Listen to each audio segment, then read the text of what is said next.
Thank you. Thank you. And thank you, Wayne. Thank you all for being here, for carving out time for this very important cause that we all share and keep so close to us. Each time that I've had the absolute privilege of addressing you, this body, I think maybe my beautiful bride Janet should have been the one to have the invitation to stand before you. Some of you, sounds like you know her. After all, she was just down the street earlier today hosting the Women's Leadership Forum luncheon, as she has done in years past. And for the record, we're both NRA lifetime members. But she's the certified NRA pistol instructor who hunts wild boar hanging from a helicopter and dolls sheep up in the cold, rainy Yukon some 200 yards away because she can do a great stalk. Look at me, I'm proof.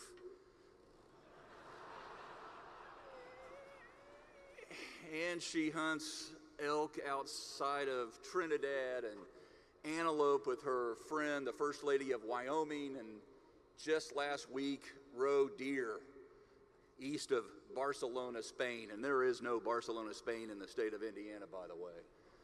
I asked her, is there not enough deer in North or South America that you have to go to Europe to bring one home? And I'm guessing you're thinking what I learned long ago. Since we don't argue, I sleep better than anyone on planet Earth. But let me just say, and I can, for both Janet and myself, if you've traveled here from across state lines, welcome to Indiana. We are known as the crossroads of America and the heart of the heartland. And I think this week you're going to see, especially this weekend, you're going to see exactly why we have acquired that reputation. So if you'll permit me very quickly, a shameless plug, or maybe several for that matter.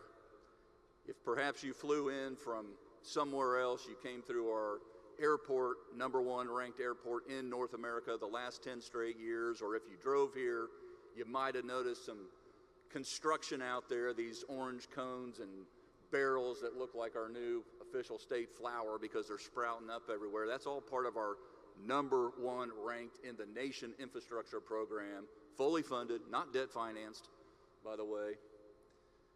And I realize I've got some governors that are following me, so they're going to have some #1 rankings too. But you see, here in Indiana, as my predecessor Mike Pence can attest to, and the state legislators that serve in our Indiana General Assembly, they can attest to this as well. We actually balance our budgets every year. We cut taxes, and then we send the excesses back to taxpayers by way of a budget formula. The fact is, we already have low taxes, and they're getting lower right now as we all gather. Our high quality of place is getting higher. That's only one of the reasons why Indiana was ranked the #1 state in the nation to start a business, according to Forbes. And that should probably resonate in this hall, knowing there's a lot of business owners among us. And you're in a state where we make it our business to help you as sportsmen or collectors. We help make your dreams come true with an abundance of outdoor recreational opportunities that I'm sure our Indiana Department of Natural Resources can explain more to you about at a booth in the halls down the way here. We're proud to be the home to the NRA's National Marksmanship Competition Center down at Camp Atterbury that attracts civilian and law enforcement and military competitors alike. In 2002, we hosted the prestigious Pershing match. In 2024, we'll host the World Shooting Sport Championship. So I hope you all come back now next April to see the most skilled shooters in the world in action right here in Indiana. And speaking of that, You're in a state that couldn't be, as my two predecessors at this podium just articulated, you're in a state that couldn't be more grateful for our uniformed heroes who keep our nation's flag and all it represents flying high over this land of the free only because of their bravery. You were surrounded by patriots, not just in this hall, but border to border in the state of Indiana.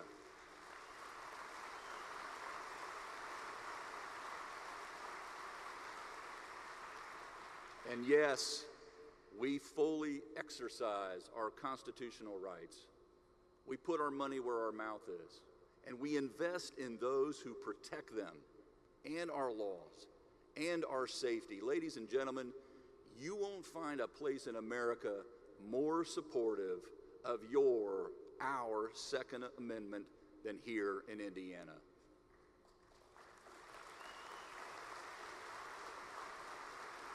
And one more thing, call me biased, but you simply won't find a state that rolls out the welcome mat quite like we do. It's in our DNA. We know how to go big. After all, we host the biggest annual single-day sporting event on planet Earth. It's called the Indy 500.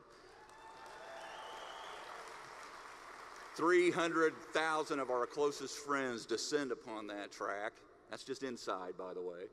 If you haven't been on that race, put it on your bucket list. You've got an invitation from me. I promise you, you'll be glad you attended. We even hosted all 68 teams for the NCAA March Madness a couple years ago. We've hosted a Super Bowl. We've hosted more college basketball and football national championships than I can count. So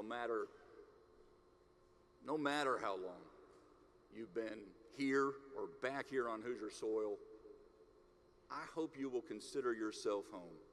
I hope you will consider yourself an honorary Hoosier. Ladies and gentlemen, thank you again for gathering here in Indiana. And thank you for standing strong on this side of freedom, on this side of the wall. May the good Lord continue to bless our great nation and our state and each and every one of your lives and livelihoods. God bless.